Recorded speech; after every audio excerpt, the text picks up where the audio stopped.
Good morning students. आज हम सुदेश्वर दयाल सक्सेना थे जो कवि, उनके हम काव्यगत विशेषताओं पर चर्चा करते हैं।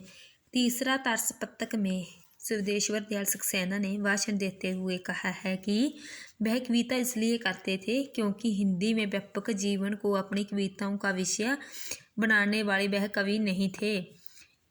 सुदेश्वर जी ने कविता व्यापक जीवन के भिन्न अनुभवों की कविता थी। जो सुदेश्वर दयाल सक्सेना की कविता थी वह उनके जीवन के विभिन्न पक्षों की कविता थी, अनुभवों की कविता थी, क्योंकि उन्होंने अपने व्यापक जीवन का चित्रण किया था।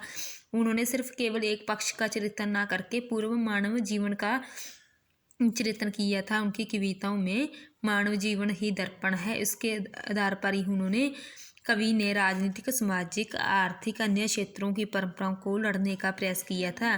कवि यदि सच्चा कवि है तो वह जीवन की सच्चाइयों के प्रति ईमानदार रहकर कविताएं करता है।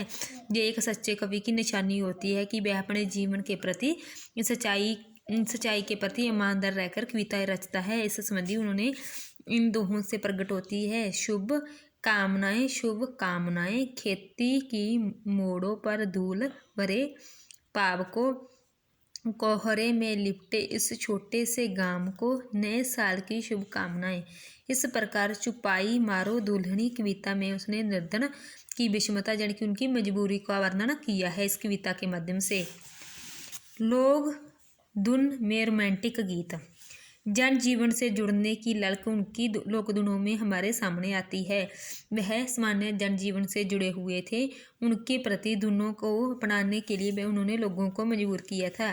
वह जीवन के सारस और आनंदमय क्षणों को वे अपनी कविता में बांध देते थे। जैसे यह डूबी डूबी सांझ उदासी का आलम, मैं बहुत अंजमानी चलो नहीं जाना बालम। इन पंक्तियों के माध्यम से कवि ने लोकधुनों के मध्यम अपनाने के लिए जो मजबूर किया है, लोकधुनों को अपनाने के लिए मजबूर किया है, उसका वर्णन इन पंक्तियों के माध्यम से उन्होंने किया है। आस्था के कवि सुदेश्वर की कविता में व्यापक जीवन की अभिव्यक्ति के साथ मानव भविष्य में आस्था भी व्यक्त है। उन्होंने व्यापक जीवन की झलक के साथ साथ भविष्य में आस्था भी व्यक्त की है। आत्म पीड़ा का हस्ताक्षर द्वारा वह जीवन की महानता को छू लेना चाहते थे। वह उन्हें ही अपने समर्पणशील गतिशील देने की प्रेरणा देते थे। प्रगति चिंतन सुदेश्वर की कविता में प्रगति का नया रूप हमारे सामने आता है। उन्होंने प्रस्तुतों के आयोजन और बिंब रचना की दृष्टि से बोर शीर्षक रचना लिखी है, जिसमें उन्होंने प्रगति का द्विवेदीजीन कवियों द्वारा किया गया वर्णन भी उनके सामने फीका पड़ जाता है। वह एक प्रगतिवादी कवि थे। उन्होंने प्रगति से संबंधी न केवल कोरी अतिवीरतात्मकता थी, उनके प्रति जटिलता का वर्णन भी अपनी कविताओं में किया है। व्यंग्यात्मकता कवि सामाजिक विषयों और व्यक्ति स्वभाव पर व्यंग्य करने में अति निपुण थे। वह सामाजिक विषयों और व्यक्ति स्वभाव पर व्यंग्य करते हुए अति निपुण थे। वह जीवन की राह पर आने वाली भिन्न समस्याओं पर व्यंग्य करने से चूकते नहीं थे।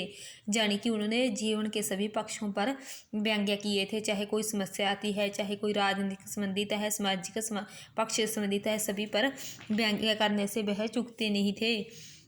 व्यंग्य के माध्यम से वे मनुष्य की आत्मा वर्तमान में जीवित नहीं है, उस समय ने उसका वध कर दिया है। इसके विषय में उन्होंने अपने व्यंग्य द्वारा लोगों का सामना करवाया था कि राजनीतिक अवस्था में कवि ने उनसे कैसा प्रभाव पड़ा है कि आज लोगों को अपने विषय में सोचने का वक्त नहीं है, वे केवल दूसरों के विषय में ही सोचते हैं। भूखा रहना, टुकड़ा फेंकन, ताकतवर में दर्प जमाना और कमजोर में संतोष। इन पंक्तियों के माध्यम से कवि ने राजनीतिक अवस्था में जो गरीब व्यक्ति है उनकी दयनीय स्थिति का वर्णन किया है। व्यक्तिवादी रोमांटिकता कवि मूल रूप से रोमांस के कवि थे। उनकी कविता में व्यक्तिवाद और रोमांस का संबंध करते हुए वैचारिकता का ताना बाना बुना हुआ है। उनकी कविताओं में व्यक्तिवाद और रोमांस का दोनों का संबंध स्थापित हुआ है।